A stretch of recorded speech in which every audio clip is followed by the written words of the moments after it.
Ahoj. Ahoj, vítejte u dalšího videa o hodinkách. Dneska jsme se odvážili do vod Seiko a rovnou se podíváme na jeden z nejikoničtějších modelů Seiko Alpinist. Někdy se jim také přezdívá japonský Explorer, což je samozřejmě narážka na slavné Rolexky. Seiko ale mají vlastní příběh a design, který je proslavil, tak se na ně pojďme podívat. Dneska se detailněji podíváme na modely z roku 2020. Šlo vlastně o první kolekci Seiko Alpinistu, která byla určena taky pro globální trh. No ale pro celkový kontext se zkusíme aspoň v rychlosti podívat i na historii Seiko Alpinist. Počátky hodinek Seiko s názvem Alpinist bychom našli už v roce 1959, kdy Seiko představilo první sportovní hodinky pro japonského rally.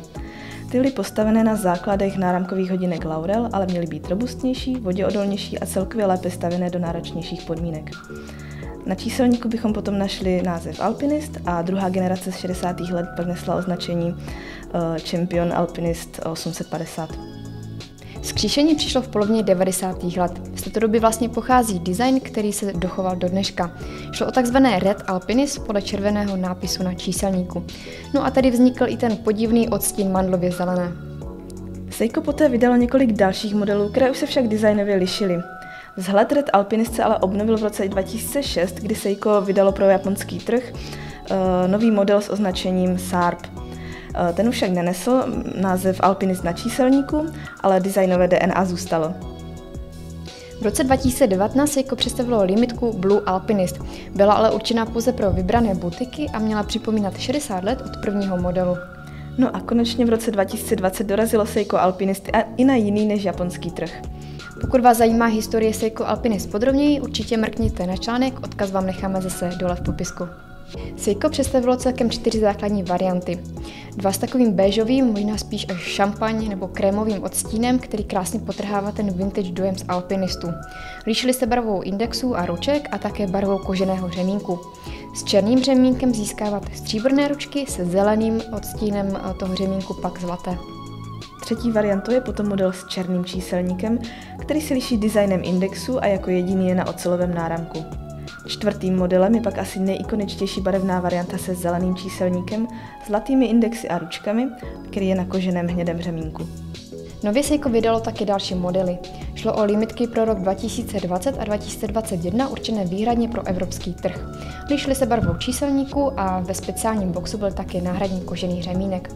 Nově pak do stále kolekce Seiko zařadilo ještě model se zlatohnědým číselníkem na černé kůži. Seiko si je rozhodně vědomo, že popularita alpinistů nadále roste a proto přidává další modely, třeba se zlatým pouzdrem a zvláštním odstínem zelené. A další budou zřejmě následovat. Dost fanoušků, kteří si koupili zmíněnou limitku pro rok 2020, možná taky trošku naštvalo, že Seiko zařadilo do stále kolekce model se stejným odstínem číselníku, jen na kovovém náramku. Jak už jsme zmínili, Seiko Alpinist má skutečně ikonický status.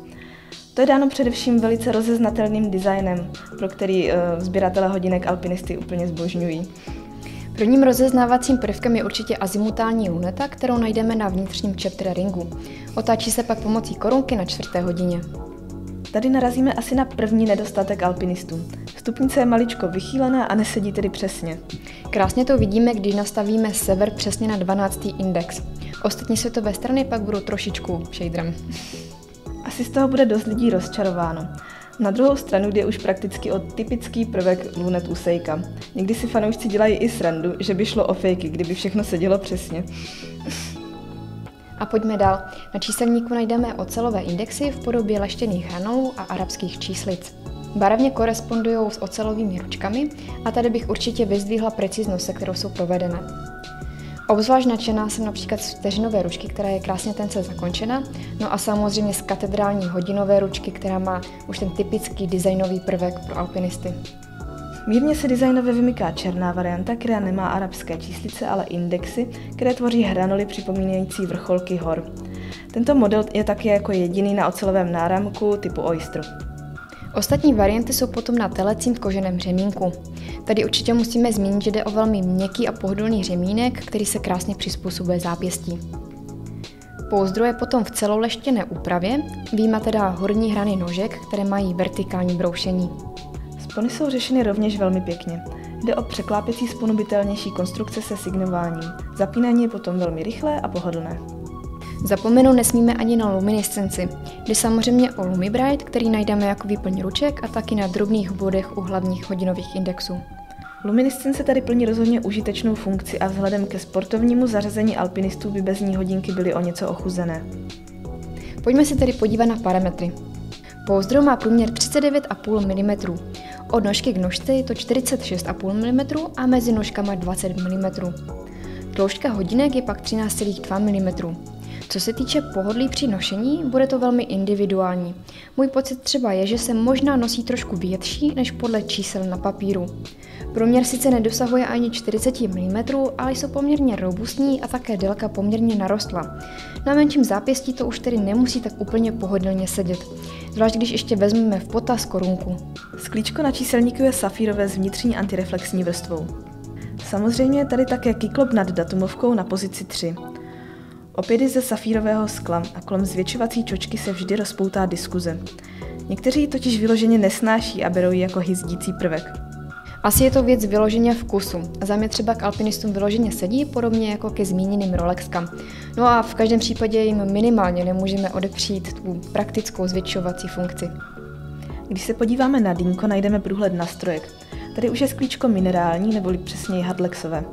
Strojek, na který se díváme, je 6R35 Ocejka.